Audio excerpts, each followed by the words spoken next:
Welcome to the Vault Report, George Mason edition. I'm here with head coach Tony Skinn. 6 games in, how are we feeling today? Where Mason is at? It's been great though. So far, man. We took a trip down to Jackson, Florida, and obviously the goal was to try to win that whole thing, man. But anytime you can go down to an MTE and play well enough to at least split one game, I think that's the goal, and we were able to accomplish that and come back home and take care of business against a really good East Carolina team that I thought watching their film. I thought just was going to bother us a little bit physically with the way that they play and their toughness, their length, and athleticism. But we jumped on them, first 4 minutes of the game and took care of business. So I was really, really happy with our performance against them, and we're in a good spot. Absolutely. And, you mentioned physicality, Patriot pressure. I know it's something that going into this year, since you've been hired, you wanted to kind of implement. At this point, even in that loss in Charlotte, you held them, I forget to what, I think it was to about 56 points. Correct me if I'm wrong, but just where do you feel like your defense has been, where it's at, and where it needs to go? Yeah, I think, defensively, especially with a new group, pretty much 13 new guys, learning each other, coming from different places where they, knew something different and now have to learn something different. From a defensive standpoint, I'm happy with where we are. Obviously, you can get better defensively. But right now we're one of the better teams in the country in defending the two. We got to do a little bit better job in defending the three. But that's a work in progress. But I think that Patriot pressure that I described early on in the season is really just a testament on who we could beat defensively because of the length, the versatility, and really the depth that we have. And we've been able to kind of exercise that against our opponents early on, and hopefully we can continue to do so. Definitely. And you mentioned obviously playing in MTE, playing in Jacksonville. What did you learn, specifically again about a new group in this young season, coming off a loss? It was the first loss of the season. You guys have only lost one, but to come back against a great South Dakota State team, win in the fashion you did, what did you learn about, again, your group kind of in a back-to-back game situation like that? I think that's really what it's about. That's really what, at the end of the day, when you go into a game like Charlotte, a winnable game, it can really be debilitating when you have to play 24 hours later.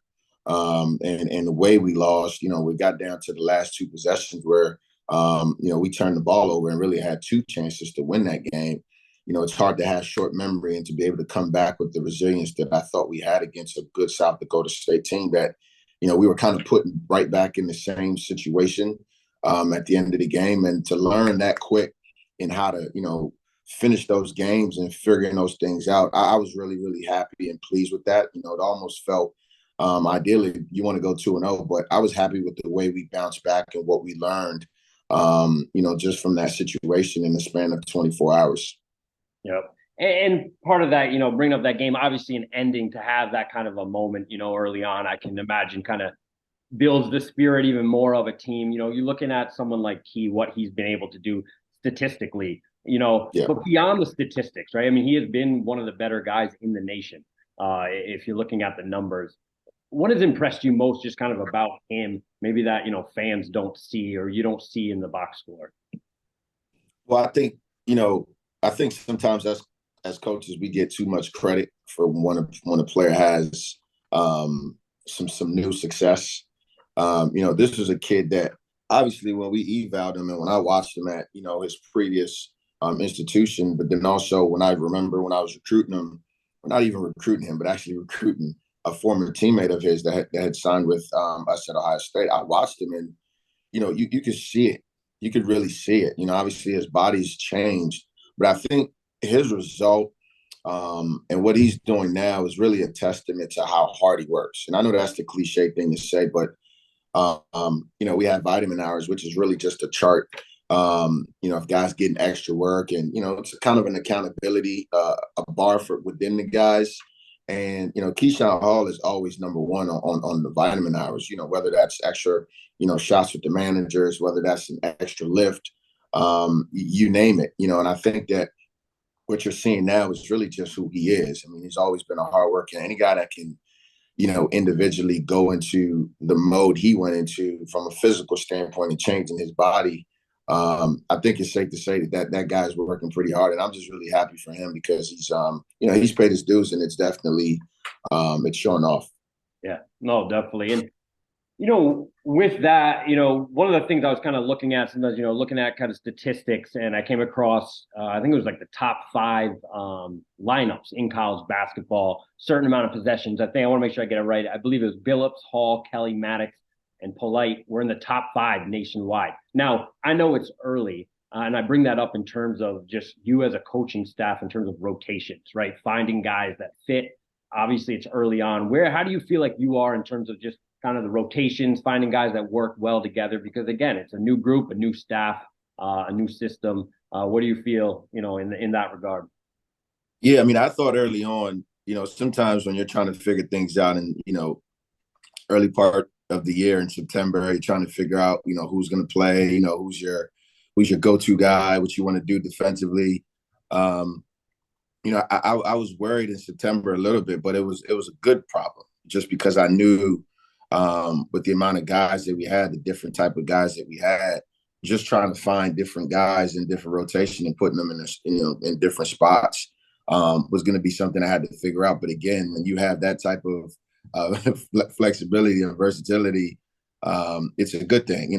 Also the buy-in has been there. We got a bunch of different guys that can really do some different things, and instead of them trying to fight that, they really poured into who they are and how it can help the team. And I think you're seeing that. And I was really happy because, against East Carolina, I just thought that, as well as Amari's been playing, as well as Keyshawn's been playing, you knew that the double teams and things like that were going to start happening.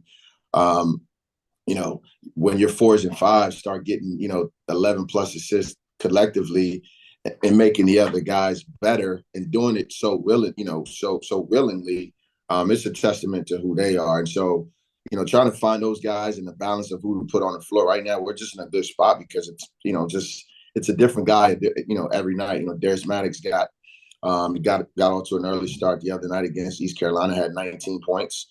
Obviously Jared Billups, who's kind of been assigned from a defensive standpoint to be that guy that goes out and stops, the team's best player. He did that the other night with a guy that was averaging 20 points a game for East Carolina. He held them to 5. And so, again, the buy-in has just been 100% there with these guys, and I think these guys like winning. They like the feeling, and they've just kind of carried that over into into each game. Absolutely. And last one again. Appreciate the time. You have NJIT upcoming at home. What have you seen on the tape from them, and also just protecting home court. You're undefeated at home. You're very intimate with this program. Building support from the community, from the fans, the importance of having that home court advantage. But what do you see in this next game and the importance of home? Yeah. I think it's going to always be about protecting our home floor. The crowd is getting better and better. Part of what Patriot pressure is not just the way we play, not just how hard our guys play, but it's also the home atmosphere that I want our fans to just kind of put on our opponents. And so far, it's been great. It's grown every game. As far as NJIT is concerned, man, it's a young team. They've had their ups and downs thus far this season. I'm excited to play just because, their head coach is a really, really good friend of mine, a guy that I worked with for 4 years that I consider my brother in the business. And so as excited as I am to play another game, I'm also excited to see him on our home floor. So it's going to be nothing different for us. We just have to be the best versions of ourselves. We have a tough stretch here where we go on the road to a good Toledo team and obviously one of the better teams in the country in Tennessee. And so just making sure we take care of business on Wednesday, one game at a time is really what it is. Absolutely. Well, thank you, Coach. Like I said, I appreciate the time. Look forward to kind of checking in throughout the season. But, congrats on the start and best of luck this week. No, absolutely, man. I appreciate you having me. Always a pleasure, man.